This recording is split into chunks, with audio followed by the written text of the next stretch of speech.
पांचवें चरण की वोटिंग से पहले पीएम मोदी ने यूपी में संभाला मोर्चा। पीएम मोदी आज 3 जनसभाएं करेंगे। बाराबंकी, फतेहपुर और हमीरपुर में पीएम मोदी की रैली होगी। तीनों लोकसभा सीटों पर 20 मई को वोट डाले जाएंगे।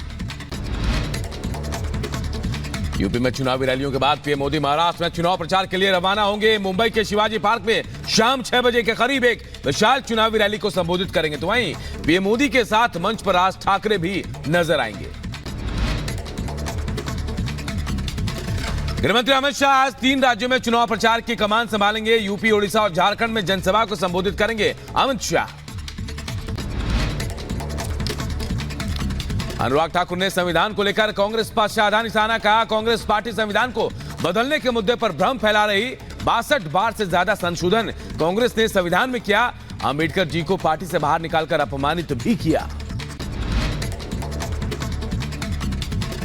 बढ़ते आगे, कांग्रेस नेता राहुल गांधी और सपा अध्यक्ष अखिलेश यादव आज अमेठी और रायबरेली में दोनों एक साथ जनसभा को संबोधित करेंगे। 20 मई को दोनों सीटों पर मतदान होना है।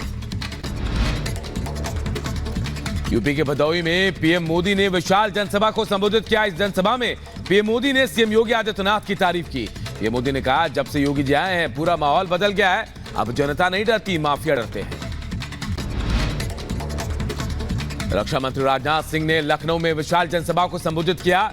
जनसभा के दौरान राजनाथ सिंह ने अरविंद केजरीवाल को नसीहत दी। कहा, राजनीति झूठ बोलकर नहीं की जाती, सार्थक राजनीति सच बोलकर होती है। यूपी के फतेहपुर में जनसभा के दौरान सीएम योगी ने केजरीवाल के दावे का जवाब दिया। योगी को हटा देगी बीजेपी वाले बयान पर कहा, अपनी बात को मुझसे जोड़ रहे हैं। अरविंद केजरीवाल की बुद्धि भी भ्रम में पड़ गई है। यह जेल जाने का एक रिएक्शन है। विभव के खिलाफ एफआईआर के बाद पुलिस ने स्वाति मालीवाल का मेडिकल कराया। आधी रात में स्वाति मालीवाल का मेडिकल एम्स अस्पताल में कराया गया। किसी भी वक्त विभव कुमार की हो सकती है गिरफ्तारी।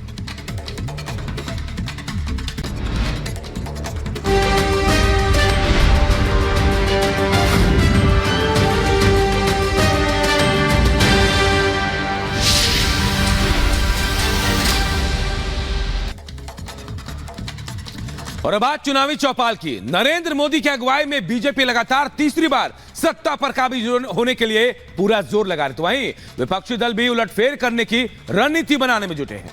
चुनाव से पहले बिहार की आरा सीट पर क्या है सियासी समीकरण, देखिए हमारी ये चुनावी चौपाल में।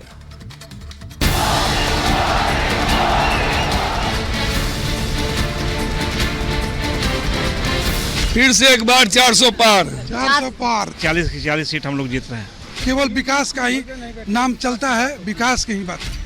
आरा लोकसभा सीट बिहार की चर्चित लोकसभा सीटों में से एक है। यहाँ पिछले 3 चुनावों से राजपूत उम्मीदवारों का कब्जा रहा है। इस बार यहाँ की जनता के क्या है मिजाज, यही जानने के लिए हमारी टीम आरा पहुंची।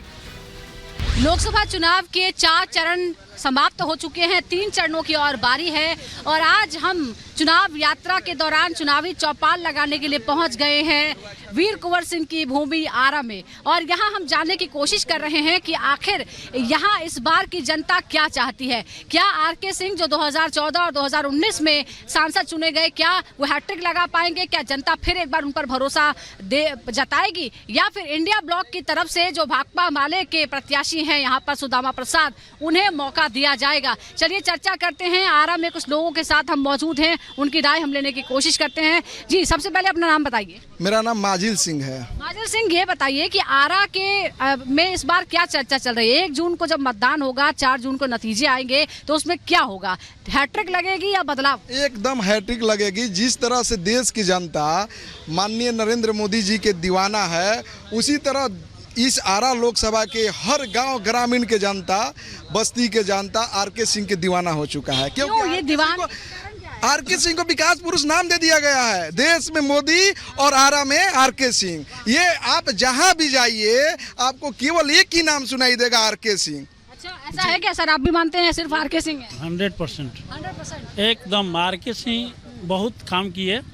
इनके पहले जो भी सांसद है, हम लोग बहुत सांसदों को देखा है, किसी ने जो बदलाव इन्होंने किया आरा से लेकर ग्रामीण तक, सुदूर ग्रामीण तक, सड़कों का निर्माण, विद्यालय का निर्माण, गरीबों में सामुदायिक भवन वगैरह देना, विवाह भवन देना, ये हर जगह हर गांव में इनका पहुंच है।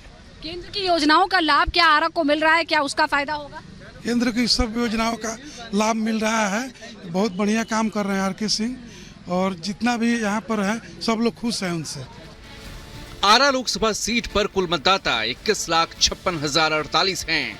यहाँ पुरुष मतदाताओं की संख्या 11,45,000 से ज्यादा है। वहीं महिला मतदाताओं की संख्या 10,10,000 से ज्यादा है। तो वहीं ट्रांसजेंडर वोटर 35 हैं।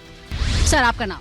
नाम मृत्युंजय कुमार। मृत्युंजय जी, ये बताइए कि इस बार क्या माहौल है और आरा के लोगों की क्या डिमांड है? आरा के लोगों का डिमांड है सिर्फ आर.के. सिंह, बस। फिर से एक बार 400 पार। 400 पार। बिहार में? बिहार में भी मैक्सिमम सीट, मतलब कितना 40 सीट है ना, सब सीट आ रहे ले रहे हैं 40 सीट। जो भी मैंने बात की, लोग बड़ी विकास की बातें करते हैं, लेकिन जात को इतनी प्रमुखता क्यों दी जाती है? आर.के. सिंह भी अगर जीत रहे हैं तो वो राजपूत होने की वजह से जीत रहे हैं कि काम की वजह से? यहाँ तो काम की वजह से जीत रहे हैं। ऐसा कोई गांव नहीं है जहाँ उनका विकास नहीं पहुँचा हो, जो वहाँ उनकी निधि नहीं पहुँची हो। और यहाँ वो राजपूत जाति से है, ठीक बात है, लेकिन यहाँ हर एक जाति, हर एक धर्म का उनका समर्थन यहाँ पर प्राप्त है। उन्होंने जो कुछ किया है, यहाँ इस आरा की नारकी व्यवस्था को दूर कर दिया। चारों तरफ जो एक विकास का माहौल बना है, उसका सारा श्रेय उन्हीं को जाता है, उन्हीं को जाता है। और वो जाति से ऊपर उठ के है, वो कभी जाति की बात नहीं करते हैं, वो किसी का मुंह नहीं देखते हैं, बातें नहीं करते हैं वो। नहीं, वो तो है, लेकिन मैंने ये भी देखा है ना कि जात देखे बिना तो कहीं से कोई उम्मीदवार खड़ा ही नहीं किया जाता है। ये आप मानते हैं कि ये एक जो समस्या है वो आज भी बनी हुई है कि जात देखे बिना काम नहीं होता, हार जीत का फैसला नहीं होता बिना जात के? ऐसा बात नहीं है, जो अच्छा काम करेगा लोग उसी को चुने। काम देखते हैं आप लोग? जी, हम लोग काम देखते हैं। जो चीज़ हम लोग सोचे नहीं थे वो चीज़ करके दिखाए हैं। आर.के. सिंह जी, आर.के. सिंह। ये भाजपा वाले का कोई चांस नहीं है यहाँ पर? कि ना, उनका क्या चांस है? कोई चांस नहीं है। हम लोग देखबे नहीं कि हम लोग जानबे नहीं करते हैं। जो विकास 10 साल देख रहे हैं उससे कहीं इधर उधर नहीं होने जा रहे हैं। इस बार मार्जिन भी बहुत लंबी रहेगी और बहुत बड़ी मार्जिन रहेगी। और ये मान के चलिए कि बिहार में जो आरा लोकसभा है वो एक नज़ीर बनेगा, अपने आप में नज़ीर है भी विकास के मामले में। जो उन्होंने 10 साल जो निरंतर बिना किसी भेदभाव के जो उन्होंने काम किया है, उसका लाभ निश्चित तौर से उनको मिलने जा रहा है। आरा लोकसभा सीट का सामाजिक समीकरण काफी दिलचस्प है। आरा में सबसे ज्यादा हिंदू 78% हैं, मुस्लिम आबादी 12.5% है, SC 9.7%, तो ST 0.5% हैं। क्या बिहार की जो पूरी जनता है या आरा की जनता है, क्या वो केंद्र सरकार के साथ है या इंडिया ब्लॉक जो जिस तरह का जोर लगा रहा है, क्या आपको लगता है कि यहाँ थोड़ा प्रभाव पड़ा, कोई अंडर करंट है? कहीं कोई लड़ाई नहीं है, कोई लड़ाई नहीं है और 4 लाख प्लस मार्जिन से हम लोग आरा सीट जीत रहे हैं। ये एकजुटता जो दिखाई जा रही है पूरे इंडिया ब्लॉक में, महागठबंधन में कांग्रेस, लेफ्ट, आरजेडी, ये जो सब साथ आ गए हैं, इसका कोई प्रभाव होगा कि नहीं होगा? आप लोग कैसे कह सकते हैं? यहाँ तो कोई प्रभाव नहीं है उनका। यहाँ की पूरे बिहार में?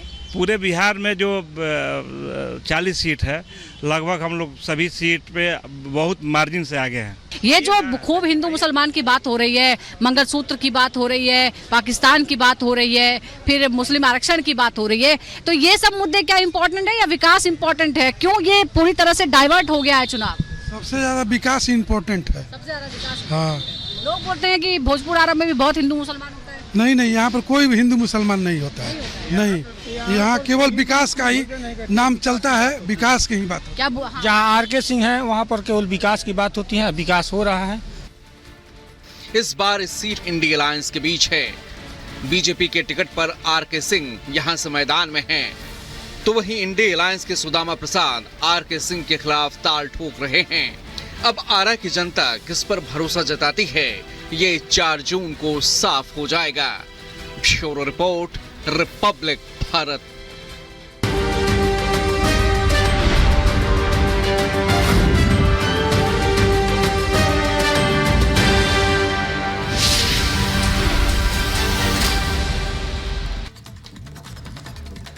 और अब बात कानपुर की करते हैं, जहां की युवती ने जबरन धर्म परिवर्तन करवाने का आरोप लगाया है। बताया जा रहा है कि युवक ने उससे दोस्ती की, वो भी धर्म बदलकर उसे झांसा दिया गया। रिपोर्ट आप सबको दिखाते हैं। यूपी के कानपुर से एक सनसनीखेज मामला सामने आया है। यहाँ एक युवक ने हिंदू बनकर एक युवती को प्रेम जाल में फंसाया। युवती का आरोप है जिस शख्स ने उससे सोशल मीडिया के माध्यम से संपर्क किया था और अपना नाम अंकित ठाकुर बताया था। मेरी इंस्टाग्राम के माध्यम से मुलाकात हुई, उन्होंने अपना हिंदू नाम बताया अंकित ठाकुर। तो मुझे अपने फ्लैट पे ले गए, जबरन मुझे कोल्ड ड्रिंक में नशीला पदार्थ मिला के, उसके बाद मेरे साथ बहुत दुष्कर्म हुआ और प्लस मुझे मारा भी गया। पीड़ित किसी तरह बजरंग दल के संपर्क में आई और पुलिस आयुक्त के पास शिकायत लेकर पहुंची। जॉब दिलाने के बहाने उसका शारीरिक शोषण करता रहा। जब उसको पता चला कि यह लड़का हिंदू नहीं मुस्लिम है, तब उस पर दबाव बनने लगा कि अपना धर्मांतरण करके मुस्लिम बन जाओ। पुलिस का कहना है कि इस मामले में मुकदमा दर्ज कर लिया गया है और आरोपी की गिरफ्तारी के लिए टीम भेज दी गई है। जैसे ही प्रार्थना पत्र प्राप्त हुआ है, तत्काल सुसंगत धाराओं में अभियोग पंजीकृत किया गया। विवेचनात्मक कार्रवाई हेतु टीम गठित कर दी गई है। जबरदस्ती धर्मांतरण के खिलाफ योगी सरकार की जीरो टॉलरेंस नीति है, लेकिन इसके बावजूद धर्मांतरण के मामले सामने आ रहे हैं।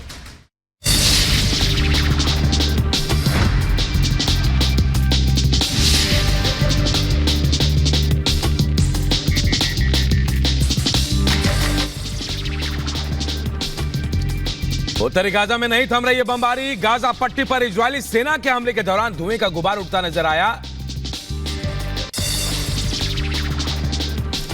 कोलोराडो के मुख्य पूर्व पश्चिम राजमार्ग पर टैंकर और ट्रक में हादसा हुआ। हादसे में एक शख्स की मौत हुई है तो वहीं एक गंभीर रूप से घायल हो गया है।